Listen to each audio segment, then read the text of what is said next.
Hello, Gay Milwaukee family. Jinxo J here, and season 1 is officially wrapped. We did it! So this all started off during the months of January to June.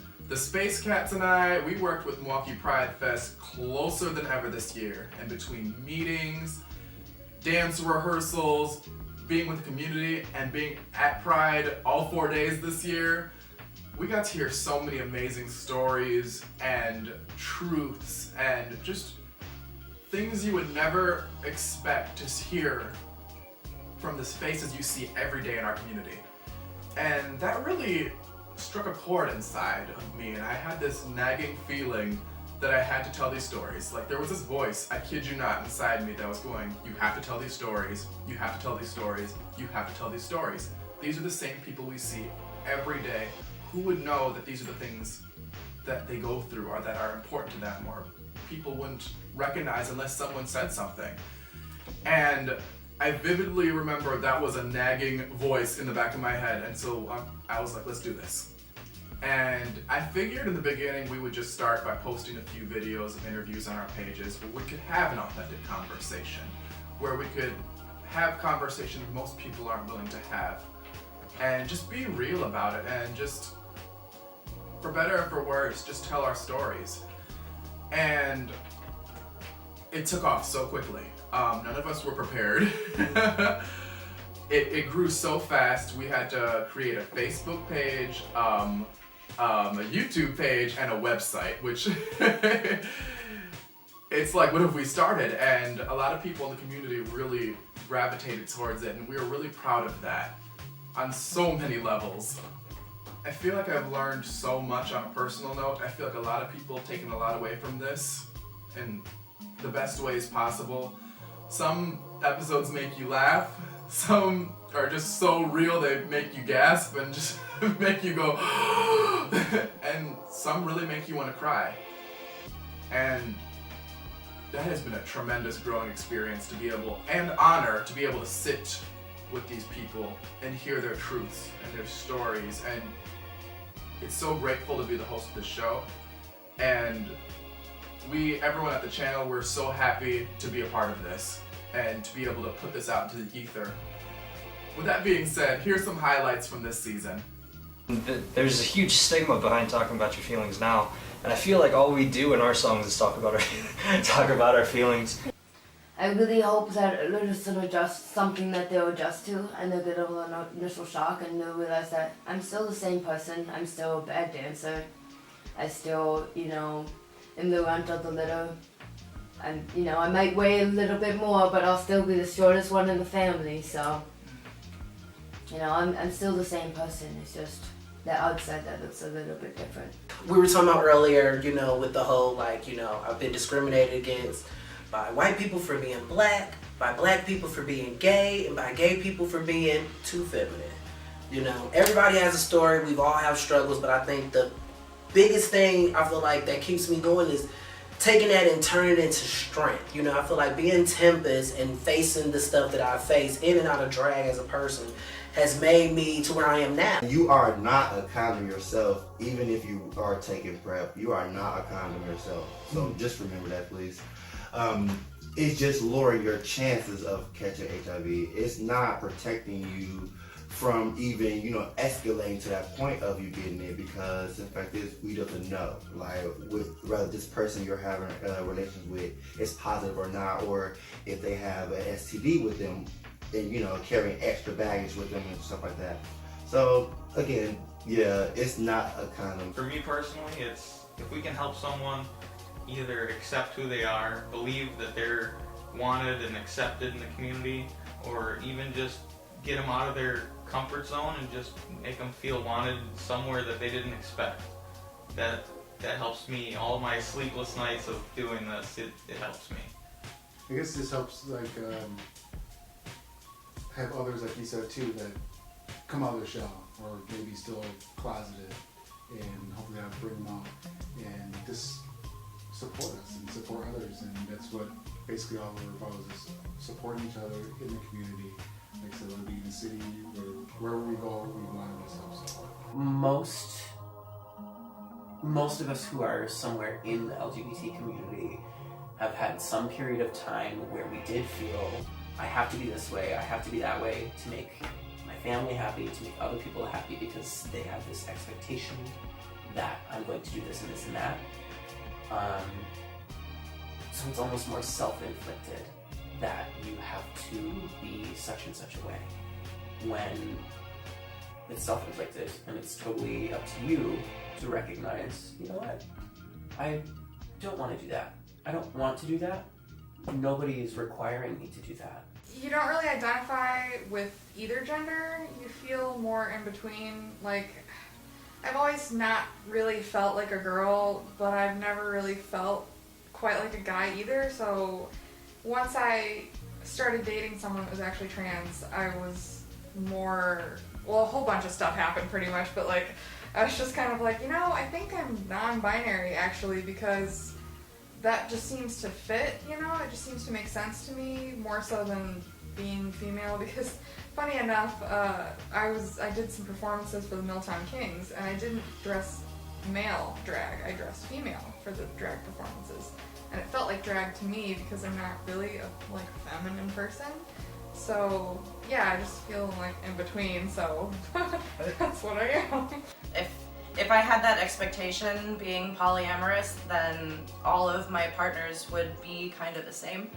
And I value them, and I value their differences. I like that they're different people and that I get different things from, but that they can also like work together and have a functioning dynamic, all of us, you know, I like it that way. You know, it'll be okay. Just take your time though. Don't rush, don't feel pressured, because it's not easy. Everyone's perception of you is gonna change.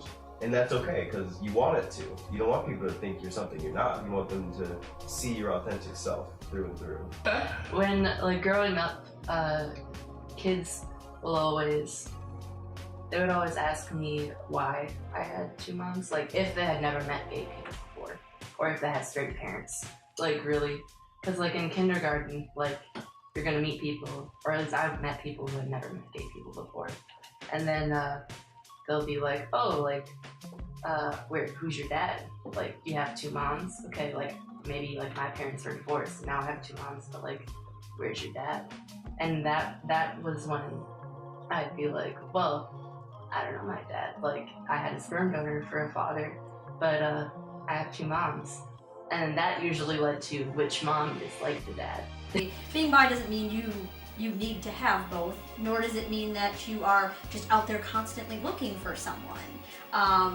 You know, if you choose a partner, a lot of people, there's a reason they've chosen that partner. And again, there's all different types of relationships. There's monogamous, there's poly, so that's a whole different side that has nothing to do with whether you like men or women. Do not be afraid of the potential outcomes, and if they're negative, they're negative. Do not be afraid of them. Some of them, you would be surprised, will make you one of the most amazing individuals that this world has to offer. And it would give you so much wisdom that you wouldn't have had if you didn't go through that. Once people start talking to me, they're like, hey, I used to think that you're on drugs, or do you do X, or whatever. Half the drugs they're asking me, I don't even know what they are, how they even look.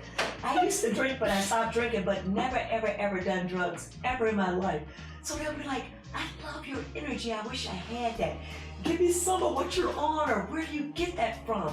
Or what's your deal? They'll be like, you enjoy this, and I can tell you really enjoy this. But at first they used to think, oh, you're showing off or you're doing something. No, I actually enjoy being out in my community. I think people excite me. I think that atmosphere, yes. I love it. I don't care if people say, hey, you're too old to be out. I love just being out. I love the energy it gives me. Yeah, I mean, in general, everything's going to work out. We are all God's children. I mean, I believe that. I think our faith leaders have to believe that. In general, we're all God's children. What I can say is that through this almost very surprising evolution within the Catholic Church, we might get to it first. There are already Christian churches out there in some of the Protestant religions or more agnostic type religions that are out there that have already said homosexuality is not inherently a sin. So I think, yeah, it will get better, and society will continue to change. Just like anything else, and just like in this world, if you don't continue to evolve with society, your relevance within society may change. You know, a lot, and you know, it's kind of funny. It's a funny quip I've heard millions of times about the Democratic Party versus the Republican Party. You know, Democrats fall in love, Republicans fall in line. You take a Republican from Maine, you take a Republican from Alaska, from Texas, and from Florida, they're all going to be lock, stock. This is what we do, with nothing else matters. At the same time, you take a Republican from New York, a Democrat from New York, and a Democrat from Wisconsin, a Democrat from Hawaii, and they all have varying different issues. Because a Democrat from New York is going to care about the Wall Street area because that's their industry. Just like a Democrat from Wisconsin is going to fight tooth and nail for the dairy industry because they're a Democrat from Wisconsin. So all of our policies and our politics, they're very localized, I feel, for the Democrats. And Republicans just have, this is our national strategy, and this is what you do, and you just keep pushing until it happens. But that's the beauty of being a Big Ten party. We have our liberal, progressive, democratic socialist wing, and we have our more business-friendly, more moderate, more, you know, another Democratic wing. But, you know, you need both wings to fly this bird. Exactly. So that's fine.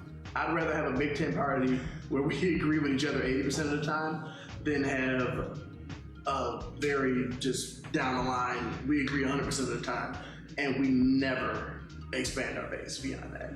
Yeah, and then people, as they walk across, they'll start talking about it. And when you have dialogue and conversation, there bridge some understanding, you know, those that want to know what the rainbow's about. Why is there a black and brown in this rainbow? Because that's so important too, because it's a more inclusive rainbow. And I think we're the first city to have those in this rainbow. Yes, and as a queer person of color, I really appreciate that you've done that. And I have to admit too, like, being a gay person in general, a lot of our conversations over the years have not been there. And to be able to put it front and center like you guys have did, it's just incredible to keep the conversation going. So not only understanding within the general and greater community, we'll have an understanding within our own community. Because we've got to have a lot of conversations. You know, it's important that we understand each other, and maybe we don't live in each other's shoes, but at the same time, we can become more confident in your life, my life, and how they all connect. So I think the university is really key in building partnerships across the city of Milwaukee and in the region, and even nationally.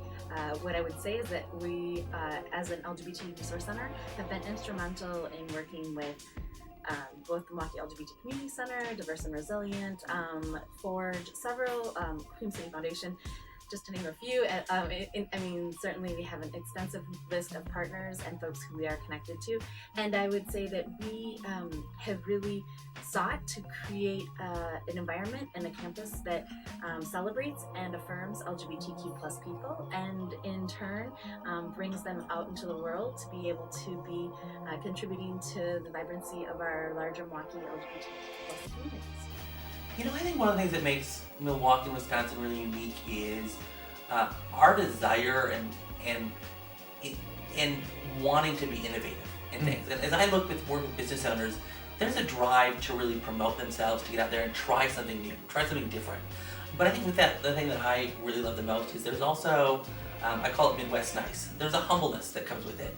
That there isn't the, I'm an uptight business owner, you know, that won't talk to other people.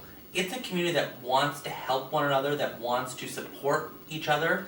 And what we find is that business owners who are willing to help other business owners, to find ways to be innovative, to find ways to help other businesses grow, that people are really willing to come to the table here in Wisconsin and in Milwaukee and really help one another, that they don't believe it's just one person themselves, that the business community and the LGBT business community in particular is stronger when we all work together.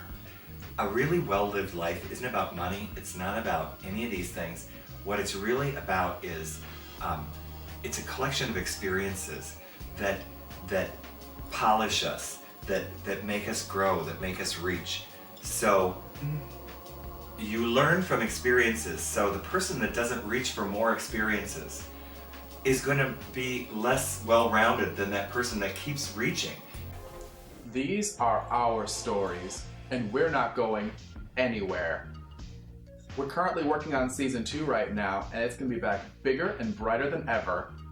So if you have a story to tell, send us a message. Merry Christmas, Happy Hanukkah, Happy Kwanzaa, Happy Holidays, and we'll see you in season 2.